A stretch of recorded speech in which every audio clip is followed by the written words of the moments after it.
ভগবান, তোমার ভাইয়া।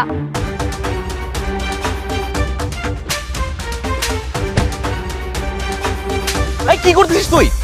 রাস্তার মধ্যে মারামারি করতেছিস? ভাইয়া ও ও আর একটা দিন করছে, আজকে আর মাইরে ফেলাম। দাঁড়াবি। এই চলে যাও। আর আপনারা দাঁড়ায় কি দেখতেছেন? জানেন এখান থেকে মারামারি থামানোর মধ্যে মারামারি দেখতেছে।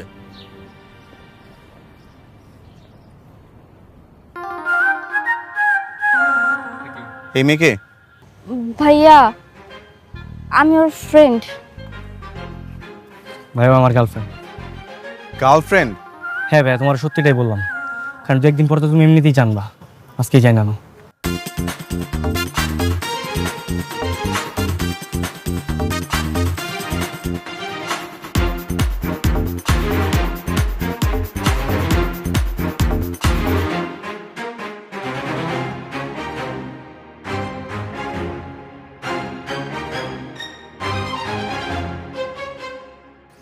বাসায় বসে দিয়ে ওকে।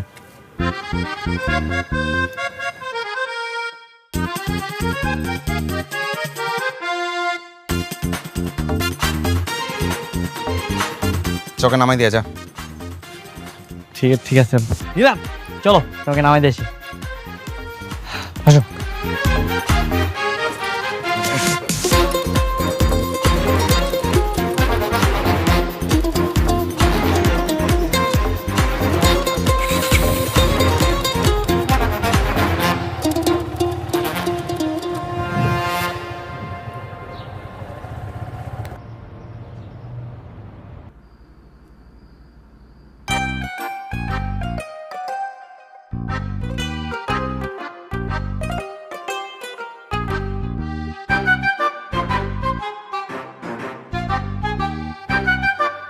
কে রে, তুই এমন রেগে আছিস কেন?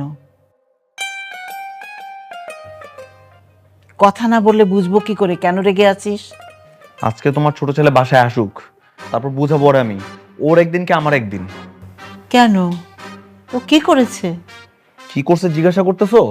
এই বয়সে গার্লফ্রেন্ড বানাইছে, গার্লফ্রেন্ড নিয়ে ঘুরে বেড়াচ্ছে, আবার সেই গার্লফ্রেন্ডের জন্য রাস্তার মধ্যে মারামারিও করতেছে। আজকে খালি বাসায় আসতে দাও ওরে।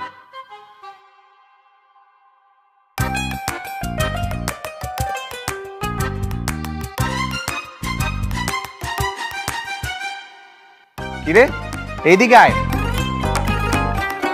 ভাইয়া মা, আরে মা দেখো, তোমার বড় ছেলের জন্য পাত্রে নিয়ে আসছি। আরে ভাইয়া দেখ না কত সুন্দর। কি সুন্দর দেখতে, যেমন চোখ তেমন নাক তেমন হাসি, মাশাআল্লাহ, আমার তো খুব পছন্দ হয়ে গেছে। এই, তোরে আমার জন্য মেয়ে দেখতে কে বলছে? আরে বাপ রে বাপ, বয়স 30-এর কোটায় পড়ে গেছে। ভাই 2 দিন পরে রাস্তা যদি বেরোস, মানুষ তো বলবো ওই যে যাচ্ছে আই বুড়ো কাকাটা, তখন তখন কেমন লাগবে? দেখছো মা, দেখছো তোমার ছেলে আমার কি বলতেছে? তুই কিন্তু আমার থেকে খুব বেশি ছোট না, বুঝছিস? নিজের বাচ্চা সাজাইতেছে। ঠিকই বলছে, এটা না বলে কি বলবে? এই যে তোর বয়স হয়ে গেছে, বিয়ে করিস নি। প্রত্যেকটা বন্ধু বিয়ে করেছে, আর প্রত্যেকের বাচ্চা কাচ্চা হয়ে গেছে, আর তুই বিয়ে তো করিসনি, একটা প্রেমও করতে পারলি না। প্রেম? ওর দ্বারা আর প্রেম হবে না, সারাদিন শুধু অফিস অফিস অফিস, এইগুলো করলে কি আর মেয়ে পড়াতে পারবে? ভাইয়া শোন, একটা মেয়েও পড়াতে পারছিস না তুই, এটা কিছু হইলো? মা, যে মেয়েটা নিয়ে আসছি পাত্রীটা কেমন দেখতে, একদম সুন্দর স্মার্ট। ভাইয়া এই মেয়ে যদি তুই মিস করিস তাহলে আমার আর কিছু করা থাকবে। দেখ একটু দেখ। দেখবো না, সরা। ঠিক আছে ঠিক আছে, দেখতে হবে না, কোনো সমস্যা নেই। এই যে ছবিটা আমি টেবিলের উপরে রেখে গেলাম। মেয়ে বলছে যদি ভালো লাগে তাহলে কালকে সকাল 10টা যাতে দেখা করতে যায়।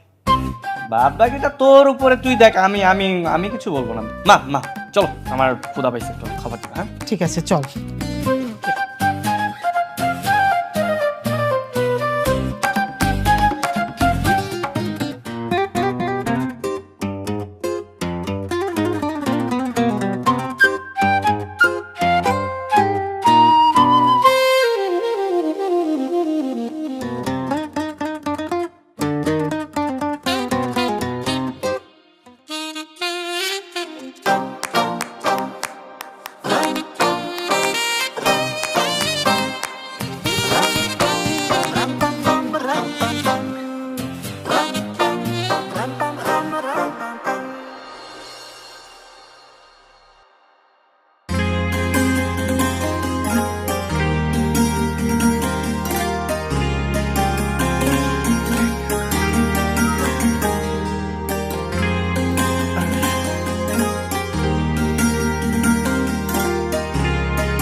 কিরে 10টা তো প্রায় বাজতে যাচ্ছে।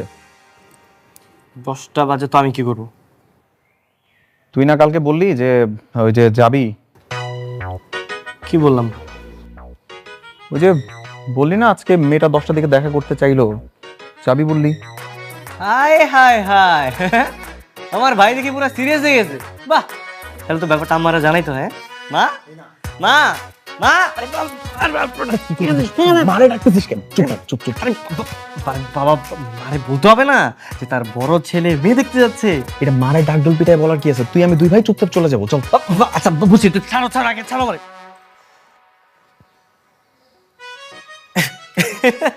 এই তুই কি পড়ছো এগুলা? কি লোক? কেন রে, ফর্মাল আউটফিট সুন্দর লাগতেছে না? একদম ফর্মাল, একদম মানে মনে হচ্ছে যে খালোপা ড্রেস পরে আসছে। এগুলা এই সব ড্রেস পরলে মেয়ে পটে? হ্যাঁ, পাত্তা দিবে? মানে আরে ভাই, এখনকার মেয়েরা একটু ড্যাশিং লুক পছন্দ করে ছেলেদের, বুঝিস নি? মানে একটু ইয়ো লুক, কুল লুক। তো তোর আমাকে কি মনে হয় আমি হট? ভাইয়া, তোরে হটও লাগতেছে না, কুলও লাগতেছে না। মানে তোরে দেখা মনে হচ্ছে যে তুই প্রাইমারি স্কুলের টিচার, মানে স্টুডেন্ট পড়াতে যাচ্ছিস। কি বলছিস? আমি আরো ভালো না এগুলো পরনে আমাকে দেখতে আরো হ্যান্ডসাম লাগতেছে। ভাই, এই হ্যান্ডসাম লুকে না মেয়ে পড়বে না, মেয়ে মা পড়বে, ঠিক আছে? আর তুই তো যাচ্ছিস মেয়ে পড়াতে, বুঝিস নি? তোকে একটু হ্যান্ডসাম, কুল, ড্যাশিং লুক, ইয়ো লুক দিতে হবে। চল, তোরে আমি সুন্দর একটা লুক দিচ্ছি, চল। না সোহান, আমি ওই ধরনের ড্রেস আপ পরবো না। আজব কাহিনী, পড়িস নি, পড়বি। আচ্ছা ভাইয়া চল, তোরে আমি এমনি যাবো। আরে আসো তো। আরে আমি যাবো না, এইভাবে যাবো। আসো আসো, এইভাবে কে পড়বে? আরে বেটা, আমার এইভাবে সুন্দর লাগতেছে, চল তো। এই মেয়েদের মতো মালা পরাই দিছিস কেন? আরে ভাই, আজকালকার যুগের স্টাইল তুমি বুঝো? হ্যাঁ, পড়ো তুমি, এটা যেটা বলছিস পড়ো। ক্যাপ পরাইছিস, হকার হকার লাগতেছে। আরে ভাইয়া, ড্যাশিং লাগতেছে তোমার, তুমি এই তোরা ভিতরে কি করছিস দুইটা? মা আসতেছি। এই লাল রঙের প্যান্ট পরতে এটা কেমন লাগতেছে? ভাই, সাদা শাড়ির সাথে লাল প্যান্ট যা মানাইতেছে তুমি বুঝতেছো না, তোমার পরে ইয়ো লাগতেছে। চলো, হ্যাঁ, এই পরে বড় হলো। মা, মা কই? ভাইয়া, আরে কই, তাড়াতাড়ি বের হস না।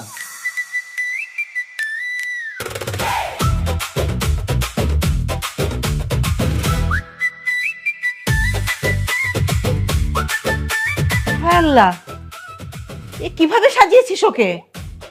লাল প্যান্ট, গলায় মালা, এ কেমন সাজ? মা, তোমার ছেলের একটা ড্যাশিং লুক দিয়ে দিলাম, একদম ইয়ো, বুঝছো? ও আচ্ছা আচ্ছা, তোদের যুগের কিছুই বুঝি না আমি, কিভাবে সাজিয়েছে। আচ্ছা যাক, আই আল্লাহর নাম নিয়ে যা, বিসমিল্লাহ বলে যা। বে চল, দেখবি তোর দেখে একদম মেয়ে ফিদা হয়ে যাবে, চল।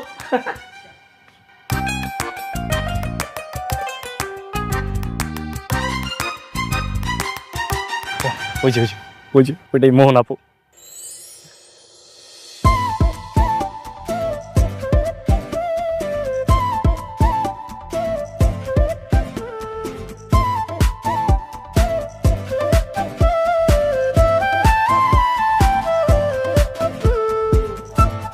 এই পাশের ওই মেয়েটা, কালকের ওই মেয়েটা না তোর তোর গার্লফ্রেন্ড না? আর হ্যাঁ, আমার তো গার্লফ্রেন্ড, আর আমার গার্লফ্রেন্ডের চাচাতো বোন, বুঝছিস? ওইটাই মোহনা। না না না, হবে না, চলে যাবো, চল। আরে হবে না মানে? কি কি চলে যাচ্ছিস? কি হইছে? কেন কি হইছে? দুনিয়া থেকে আর কোনো মেয়ে পাইলি না? তোর গার্লফ্রেন্ডের চাচাতো বোনই কেন? চোপ কাহিনী, আমার গার্লফ্রেন্ডের চাচাতো বোন? তুই এমন ভাব করছিস মনে হচ্ছে আমার গার্লফ্রেন্ডের মার সাথে তোর বিয়ে করতে নিয়েছে। চল। আরে আয়, এটা বসে ঠিক আছে।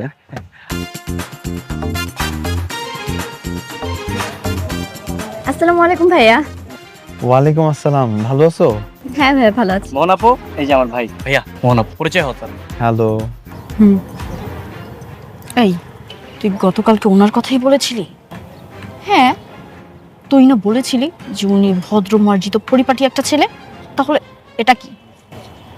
মানে গতকালকে তো ও মনে ছিল। Any problem? Many problem. আপনাকে আমার পছন্দ হয়নি, সরি। মোহন আপু, আপনারা তো মানে ঠিক মতো পরিচয় হলেন না দুইজন, এর আগেই বোল্ড আউট। আসলে আমার ক্লাসিক ছেলে পছন্দ, ভদ্র মার্জিত পরিপাটি একটা ছেলে। আর তার যে লোক, এরকম ছেলে আমার কখনোই পছন্দ ছিল না।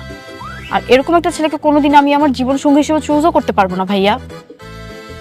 না না, বিষয়টা কিন্তু এরকম না, আমার ছোট ভাই। প্লিজ আমাকে কনভিন্স করার ট্রাই করবেন না। আপনাকে দেখেই আমার নিঃশ্বাস আটকে যাচ্ছে। আই এম সরি, আপনি রিজেক্টেড। হ্যাঁ নীলা চল। আরে মোহন আপু, আপনি বুঝেন না আসলে ব্যাপারটা, শুনেন না। এই মোহন আপু, নীলা একটু বুঝা।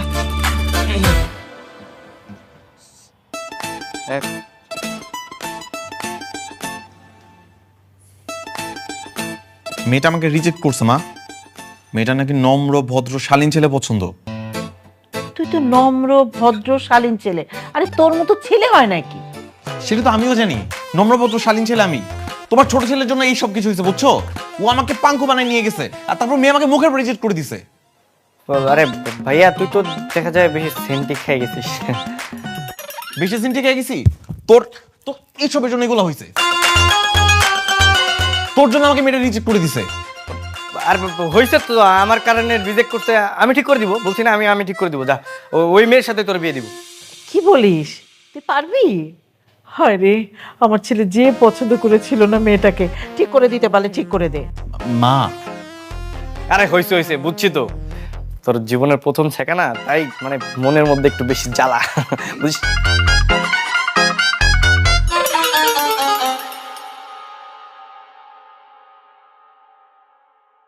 হ্যালো চাচি, আমাদের আর 10-15 মিনিট সময় লাগবে। বুঝলাম না এত তাড়াহুড়া করার কি আছে, শেষ হয়ে গেলেই তো আমরা আসছি, তাই না? আচ্ছা রাখছি। কি ব্যাপার তুমি এখানে? এই তো ডিউটি করতে আসলাম। ডিউটি? কিসের ডিউটি? আর বলো না, আজকে তো মোহনাপুর বিয়ে, ওকে নিয়েই পার্লারে এসেছি। মোহনাপুর বিয়ে মানে হঠাৎ করে বিয়ে মানে? হ্যাঁ, ছেলে স্পেনে চলে যাবে তো, অনেকদিন ধরেই আপুকে পছন্দ করে। গতকাল রাতে এসে বাসায় খুবই তোড়জোড় করেছে, তাই আজকে ঘরোয়াভাবে বিয়ে। আরে কি বলছো তো তুমি এগুলা? মোহনাপুর বিয়ে হয়ে গেলে আমার ভাইয়ের কি হবে? তোমার ভাইয়ের কি হবে মানে? তোমার এত বুঝতে হবে না। শোনো, আমি এখন যা করব তুমি জাস্ট আমাকে একটু সাপোর্ট করবা, দ্যাটস ইট। হ্যাঁ আচ্ছা ঠিক আছে। চল, আমার হয়ে গেছে। হ্যাঁ আপু চলেন না, আমি তো আপনার জন্য যে বাইক নিয়ে ওয়েট করতেছিলাম, চলেন নামাই দিয়ে আসি। মানে? হ্যাঁ আপু যাও যাও, আমি তোমার পিছে পিছে আসছি। যাও যাও যাও আসেন, যাও। আসেন, আরে আরে যাও যাও আচ্ছা, যাও যাও যাও। আরে যাও তো, যাও যাও যাও, তুমি যাও যাও। আমি আসছি পিছনে, চিন্তা করো না। এই,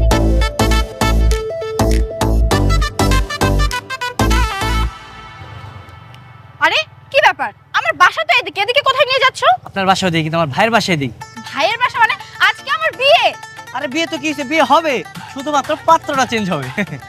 এই, তুমি কি আমাকে কিডন্যাপ করতেছো? আরে নরকমই কিছু একটা। বাঁচাও, কে কোথায় আছো? বাঁচাও আমাকে। আরে ভাবি আমি কাঁচা চালক, কিন্তু পড়লে কিন্তু একদম দুজনে একদম এই যে পঙ্গু হাসপাতালে চলে যাবো।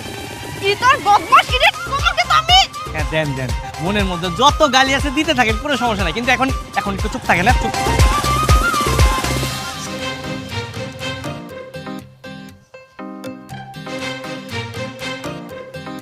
তোমার ছেলের কাহিনী দেখছো মা?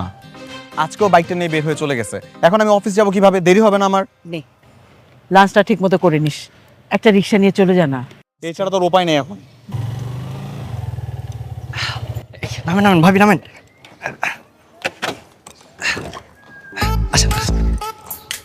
কি রে, তুই বিয়ে করেছিস? বিয়ে? কে বিয়ে করবে? ওর মতো একটা বদমাশকে বিয়ে করব আমি? আমি তোকে পুলিশে দেব। ভাবি আমার ভাইয়ের মুখখান একবার দেখেন না, কি অবস্থা দেখছেন? মানে আপনি রিজেক্ট করার পর থেকে না গতকালকে প্রচুর কান্নাকাটি করছে। এটা তোমার ভাই? হ্যাঁ, আরে আমারই তো ভাই। তাহলে গতকাল কইটা কে ছিল? উনিই ছিল। আজকে তো ওনাকে দেখে অনেক হ্যান্ডসাম লাগছে। কালকে তাহলে ওই ছাপিলোকে দেখা করতে গিয়েছিলেন কেন? ভাবি সরি, আসলে দোষটা আমারই। আসলে আমি ভাবছিলাম কি নীলা আর কি যেরকম ছেলে পছন্দ করে, ড্যাশিং হ্যান্ডসাম, আমি ভাবছি আপনি ওরকম পছন্দ করেন, তাই ভাইয়াকে আমি ওইভাবেই সাজিয়ে নিয়ে গিয়েছিলাম আর কি। সে যাই হোক, আপনি এত সুন্দর করে সেজে আসছেন। কি রে, তুই কি ওনাকে বিয়ের আসর থেকে তুলে আনছিস? বিয়ের আসর না, কিন্তু বলা যায় বিয়ের আসরই। হ্যাঁ আচ্ছা ঠিক আছে মা, আমার সাথে আসো তো তুমি, তোমার সাথে আমার কথা আছে। কি মিষ্টি দেখতে।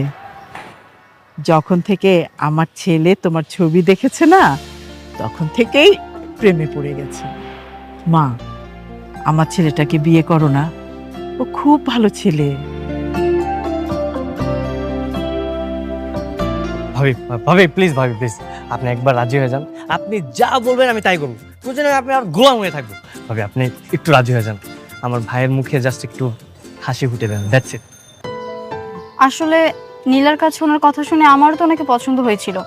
আমি তো শুধু কালকে ওই ছাপড়ি লুকের জন্য ওনাকে রিজেক্ট করেছিলাম। তাহলে তো হয়েই গেল। গতকালকে লুকটা যেহেতু ফেক ছিল, তাহলে তো ম্যাডাম এখন আর ইয়েস বলতে সমস্যা নাই। হ্যাঁ, কিন্তু আজকে তো আমার বিয়ে ঠিক ছিল, তাহলে ওই পাত্রের কি হবে? পাত্র নিয়ে তোকে চিন্তা করতে হবে না আপু, আমি বাসা অলরেডি বলে দিয়েছি তুই তোর বয়ফ্রেন্ডের সাথে পালিয়ে গেছিস, তার মানে বিয়ে ডিসমিস। এখন মিয়া বিবি রাজি, তুই দাঁড়িয়ে আছিস কেন? যা কাজী ডেকে নিয়ে আয়, যা। আচ্ছা মা, ঠিক আছে। নীলা চলো। চল।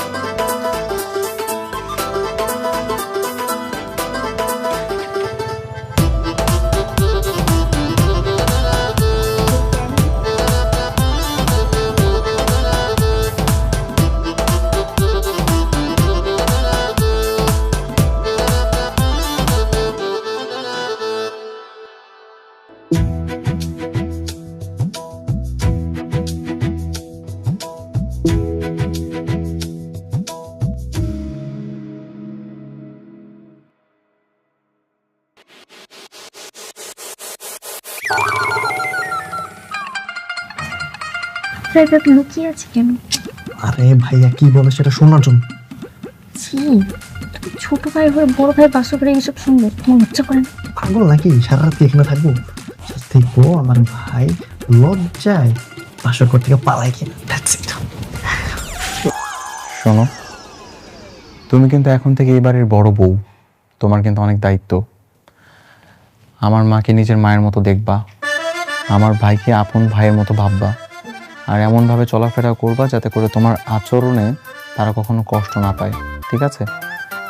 জি অবশ্যই। শুরু হয়েছে বাংলা ট্রিপিক্যাল ডায়লগস। আমি না একটা মোটর ইঞ্জিনিয়ারিং কোম্পানিতে চাকরি করি। খুব বেশি যে স্যালারি পাই তাও না, কিন্তু যত টাকা স্যালারি পাই তার একটা বেশিরভাগ অংশ চলে যায় আমার একটা লোন পরিশোধ করার জন্য, তার উপর আবার সোহানের পড়াশোনার খরচ। সব মিলিয়ে আমার খুব বেশি একটা টাকা থাকে না। তুমি কিন্তু আমার কাছে খুব বেশি এক্সপেকটেশন রেখো না।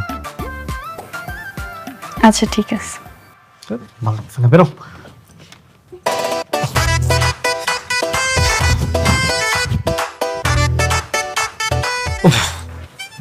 কি ডায়লগ দিতেছিলি, আমার তো ঘুমে ধরে গেছে। কি রে, তোরা দুজন আমার রুমে খাটে নিচে কি করতেছিস? আমি বলছি ভাইয়া, ওর ধারণা ছিল আপনি আপুর সঙ্গে সারা রাত এই সাংসারিক আলাপই করবেন, তাই প্রমাণ দিতে আমাকে নিয়ে এসেছিল।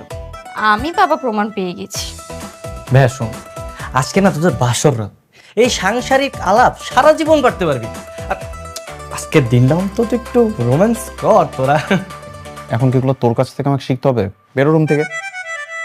দেবরবাবু আপনি যান, আপনার ভাইকে আমি দেখতেছি, আমি তো আছি নাকি? অল দ্য বেস্ট ভাবি, আপনাদের সাংসারিক জীবন সুখের হোক। চলো চলো চলো।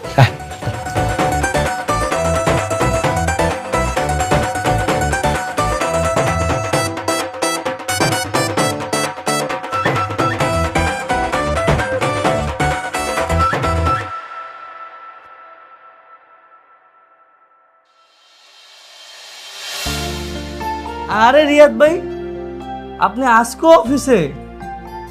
নতুন বিবাহিত পুরুষ ভাবিকে একা রেখে অফিসে চলে আসলেন? কি করব বলেন ভাই, সংসার তো সামলাইতে হবে নাকি?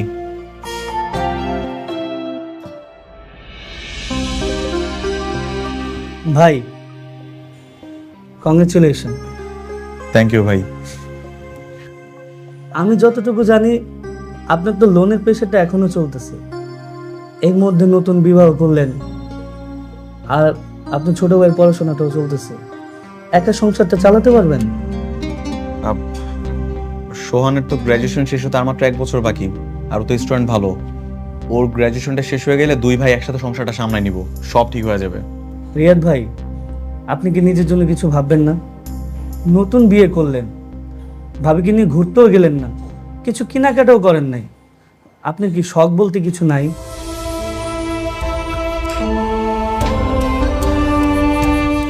মাথার উপর তো বাবা নামক ছায়াটা নাই। আর আমি তো পরিবারের বড় ছেলে। পরিবারের বড় ছেলেদের তো সকাল থাকতে হয় না, সবটাই বিলাসিতা। ভাই, এই যুগে আপনার মতন মানুষ হয়নি। মন থেকে আমি দোয়া করি আপনার ঋণটা তাড়াতাড়ি পরিশোধ হয়ে যাক। আর শুনেন ভাই, একটু নিজের জন্য বাঁচেন। ইনশাল্লাহ। জানো মা, এই বাড়িটা শুধু বাড়ি না, তোমার শ্বশুরের ইমোশন, তোমার শ্বশুরের সারা জীবনের অর্জন। মানে আমার স্বামী মানে তোমার শ্বশুর, উনি ছিলেন এতিম।